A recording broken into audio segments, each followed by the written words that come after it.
Hello everyone, hope you are doing well. In this video, I'm going to talk about the 4 things I learned about running UX workshops.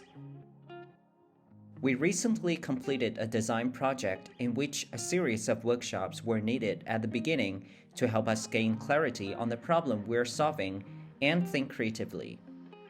The workshops went well, and it was a good opportunity for me to put my knowledge into practice.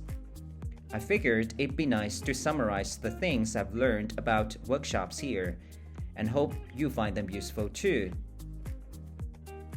A lot of my knowledge about workshops actually comes from reading the amazing articles written by the News and Norman group.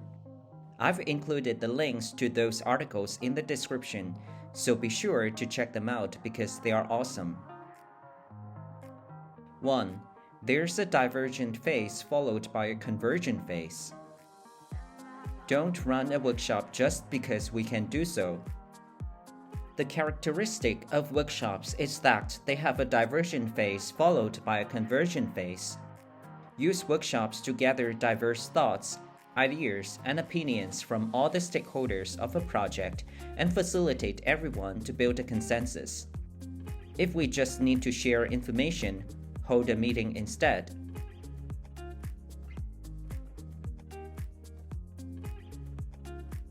2. Run a workshop to design the workshops. When a project begins, there's usually a hodgepodge of things that are unclear, such as what problems we're trying to solve, why we're working on this project, and who's involved.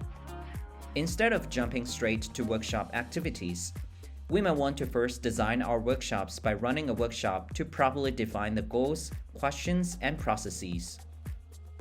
In our very first workshop, we can invite everyone in the team and ask them to write down all the questions that they have in mind that they hope to answer through the upcoming workshops. Based on the questions, we can figure out the goals we'd like to achieve as a team. And then quite naturally, we can pick and choose the right processes or activities to achieve those goals.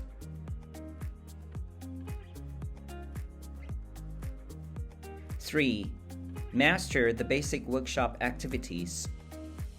I learned the 7 foundational activities for workshops from this excellent article written by the News and Norman group, and I found them pretty handy when planning or running a workshop. The 3 we used quite often in our workshops were post-up, affinity diagramming, and force ranking, or dot voting. We used post-up in the divergent phase whenever we needed to brainstorm or collect ideas from different team members. Then we organized those ideas together by creating an affinity diagram. When necessary, dot voting was used in the convergent phase to facilitate decision-making in a democratic way to avoid the hippo problem.